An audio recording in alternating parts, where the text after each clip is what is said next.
প্রস্রাবে অসহ্য জ্বালা পোড়া, একটু পরপরই বাথরুমে ছুটতে হয়, অথচ বাথরুমে গেলে ঠিকমতো প্রস্রাব হয় না, বরং মনে হচ্ছে যেন দু এক ফোঁটা প্রস্রাব হয়ে যাচ্ছে বা হয়ে থেমে যাচ্ছে, আবার পিছনে রেখে যাচ্ছে প্রচণ্ড এক প্রকার যন্ত্রণাদায়ক অনুভূতি।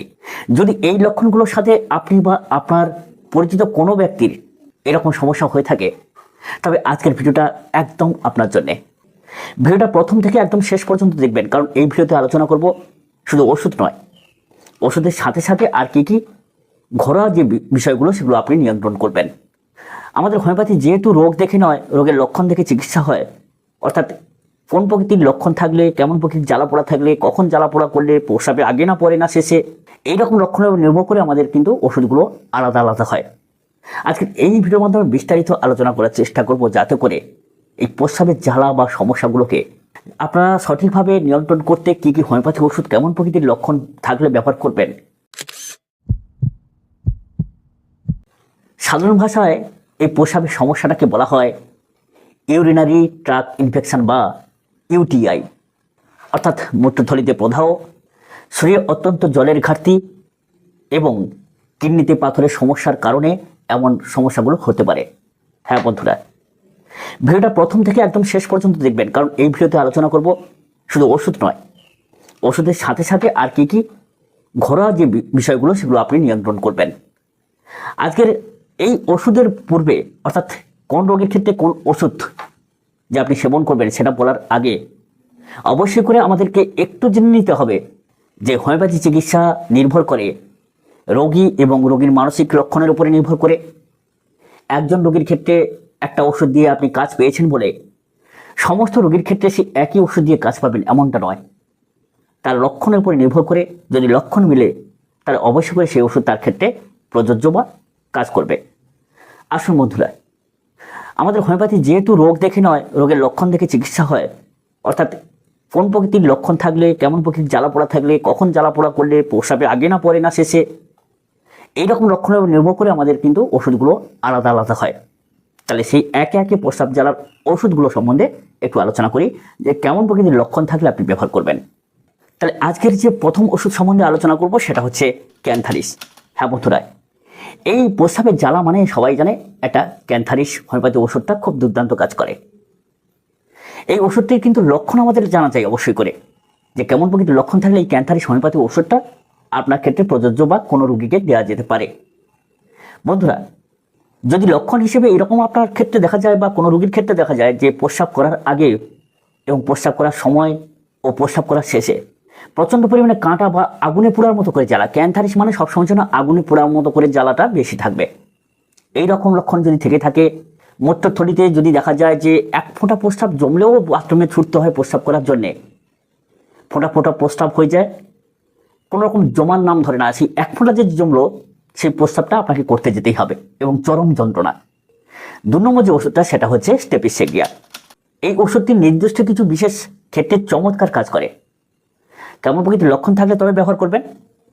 প্রস্রাব করার পর যদি মনে হয় মূত্রথলি বা ব্লাডার পুরোপুরি খালি হয়নি, ভিতরে যেন খানিকটা প্রস্রাবটা থেকে গেছে, বিশেষ করে নববিবাহিত নারীদের ক্ষেত্রে অথবা শারীরিক সম্পর্কের পর যদি এইরকম ইউরিনারি ট্র্যাক্ট ইনফেকশন হয় এবং জ্বালাপোড়া শুরু হয়ে থাকে, যাকে চিকিৎসা বিজ্ঞানের ভাষায় হানিফুল সিস্টাইসিস বলা হয়, তাহলে আপনার ক্ষেত্রে কিন্তু এই ওষুধটা দারুণ কাজ করে। 200 পোটেন্সিতে, যেহেতু এটা ডিবেক্টিন মেডিসিন, আপনারা কিন্তু অবশ্যই করে দিনে 1 বা 2 বার করে সেবন করবেন আহারের 1 ঘন্টা আগে। তবে বন্ধুরা, এর আগে একটা ওষুধ সম্বন্ধে যে আলোচনা করলাম ক্যান্থারিস, সেটা 30 পোটেন্সিতে ব্যবহার করবেন দিনে 3-4 বার করে, কিংবা 2 বা 3 বার করে, যার যেরকম প্রয়োজন। এবার 3 নম্বর যে হোমিওপ্যাথি ওষুধ সম্পর্কে আলোচনা করব সেটা হচ্ছে অ্যাকোনাইট। হ্যাঁ বন্ধুরা, খুব পরিচিত একটা ঔষধ। এটি কিন্তু রোগের প্রথম অবস্থার একটা, যখন প্রচুর পরিমাণে কষ্টদায়ক হয়, বাবা গো মা গো ছটফটানি, তীব্র যন্ত্রণা, অসহ্য জ্বালা থাকে, বারবার জল পিপাসা, সেই জল পিপাসায় ঠান্ডা জল পান করতে চায়, তাহলে কিন্তু অবশ্যই করে এই অ্যাকোনাইট হোমিওপ্যাথি ওষুধটা অত্যন্ত কার্যকরী। যতক্ষণ মানসিক অস্থিরতা থাকবে, মৃত্যু ভয় থাকবে, ছটফটানি থাকবে, আমার কি হয়ে গেল, এমন হয় সারবে না, ততক্ষণ অ্যাকোনাইট হোমিওপ্যাথি ওষুধটা আপনার ক্ষেত্রে দারুণ কার্যকরী। 30 পোটেন্সিতে বা 3x পোটেন্সিতে বা 3 পোটেন্সিতে দিনে 3-4 বার করে ব্যবহার করুন। কি আরও যদি ঘন ঘন ব্যবহার করতে হয় কষ্ট অনুযায়ী, তাহলে অবশ্যই ব্যবহার করবেন। এবার আসি বন্ধুরা 4 নম্বর হোমিওপ্যাথি ওষুধ এপিস মেলিফিকা। বন্ধুরা, এই এপিসমেল দেখতে পাচ্ছেন, আপনারা নামটা দেখতে পাবেন না। এই এপিসমেলটা কেমন প্রকৃতির লক্ষণ থাকলে ব্যবহার করবেন? যদি প্রস্রাবের সময় এরকম মনে হয় যে হুল ফুটানো ব্যথা, অর্থাৎ মৌমাছি যেমন হুল ফোটায়, যেহেতু মৌমাছি থেকে প্রস্তুত এই এপিসমেল, তাহলে মৌমাছির হুল ফুটানো প্রায় যন্ত্রণা এইরকম যদি আপনার দেখা থাকে, যে সুচ ফুটানো ব্যথার ভাব বা জ্বালা পোড়া ভাব, ঠিক যেন মৌমাছি হুল বিঁধলে যেরকম হয় সেই রকম টাইপ, তাহলে রোগীর প্রস্রাব করতে ভয় পায়। সঙ্গে রোগী এই প্রকার জ্বালা যন্ত্রণার জন্য প্রস্রাব করতে ভীষণ প্রকৃতির ভয় পায়। প্রস্রাবের পরিমাণ কিন্তু আস্তে আস্তে কমে যায়।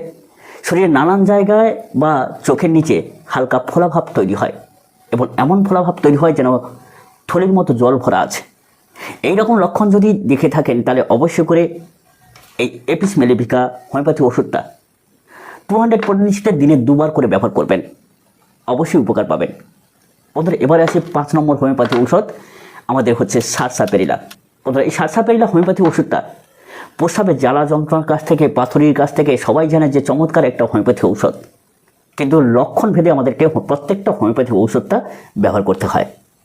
প্রস্রাব চলাকালীন যদি এরকম হয়, প্রস্রাব চলাকালীন হয়তো আপনার ক্ষেত্রে এমন যদি দেখা যায় যে প্রস্রাব শেষ হওয়ার ঠিক শেষ মুহূর্তে বা একদম শেষে ফোঁটা ফোঁটা প্রস্রাব হচ্ছে, যখন প্রচণ্ড পরিমাণে জ্বালা এবং যন্ত্রণা অনুভব করছেন, কিডনিতে বা ছোট পাথর থাকার লক্ষণে জ্বালা পোড়া হলেও সারসাপেরিলা কিন্তু অবশ্যই করে উত্তম ক্রিয়া প্রকাশ করে, অর্থাৎ দারুণ কাজ করে। এই জন্য পাথরি পীড়া রোগের ক্ষেত্রে অনেক ডাক্তারবাবু, বেশিরভাগ ডাক্তারবাবুরা ব্যবহার করে থাকেন সারসাপেরিলা, মাদার টিংচার কি 30-200 কিংবা শক্তিকৃত ঔষধ। অতএব বন্ধুরা, এই 30 বা 200 পটেন্সিতে প্রস্রাবের জ্বালা পোড়ার ক্ষেত্রে আপনি দিনে 2 বার 3 বার 4 বার পর্যন্ত ব্যবহার করতে পারেন সারসাপেরিলা হোমিওপ্যাথি ঔষধ। তাহলে আজকের হোমিওপ্যাথি ঔষধের মধ্যে যেটা খুব কম ব্যবহার করা হবে, ঘন ঘন ব্যবহার করতে নেই, সেটা হচ্ছে এপিসমেল এবং স্টেপিসেগ্রিয়া। এই ওষুধগুলোকে ঘন ঘন ব্যবহার করতে নেই, তবে একটু শক্তিকৃত ব্যবহার করতে হয়। যাই হোক, সাবধানতার কথা বলে দিলাম আপনাদের। আমরা প্রত্যেকটা ভিডিও হচ্ছে শিক্ষার পারপাসে আপলোড করে থাকি। আপনারা প্রত্যেকটা ভিডিও দেখে খাতায় নোট ডাউন করবেন এবং আপনার সমস্যাগুলোর সঙ্গে মিল হলে তবে কিন্তু ওষুধগুলো সেবন করবেন, যেরকম বলা থাকলো। নচেত আপনার নিকটবর্তী কোনো ডাক্তারের পরামর্শ নিয়ে তবে সেবন করবেন। বন্ধুরা, এই পাশাপাশি যে আমাদের জীবনযাত্রা, সেটাও কিছু পরিবর্তন করতে হবে। শুধু ওষুধ সেবন করলে আপনি সুস্থ হয়ে যাবেন এমনটা নয়, তবে ওষুধ কিন্তু অবশ্যই করে প্রয়োজন, কিন্তু নিয়ম মানার সাথে সাথে ওষুধগুলো সেবন করতে হবে।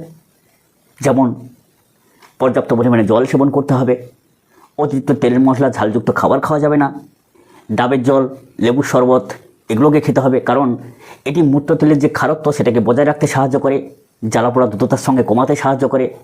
প্রস্রাব আটকে না রেখে অবশ্যই করে প্রস্রাব করুন। যাদের বিশেষ করে প্রস্রাবে ইনফেকশন হলে, এটা কিন্তু খুব গুরুত্বপূর্ণ পয়েন্ট, যাই করুন না কেন, যে প্রস্রাব কখনো আটকে রাখবেন না। প্রস্রাব পেলে যথাসময়ে প্রস্রাব করুন। অতিরিক্ত চা, কফি এগুলো কিন্তু অবশ্যই এড়িয়ে চলতে হবে। প্রস্রাবে রক্ত যাচ্ছে কিনা বা প্রস্রাবটা একটু লাল হচ্ছে কিনা সেদিকে খেয়াল রাখতে হবে।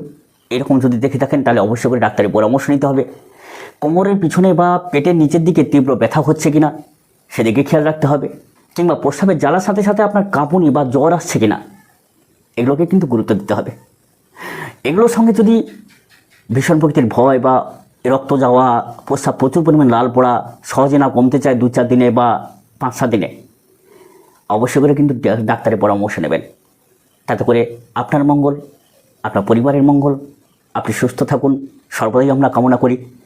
বন্ধুরা, আজকের এই যে প্রস্রাবের সমস্যা নিয়ে ভিডিও করলাম, ভিডিওতে প্রত্যেকটা ওষুধ কিন্তু গুরুত্বপূর্ণ সাথে আলোচনা করলাম।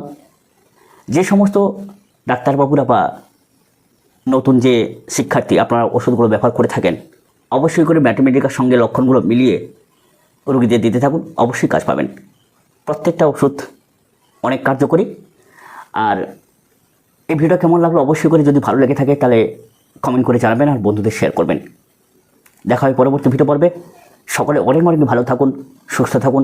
আরেকটা কথা বলি শেষে, যে যদি মনে হয় যে আমাদের দ্বারা আপনার কোনো চিকিৎসার প্রয়োজন, তাহলে আপনার সমস্যাগুলোকে লিখে হোয়াটসঅ্যাপ করবেন, আমরা চেষ্টা করব যথাযোগ্য উত্তর দেওয়ার। নমস্কার।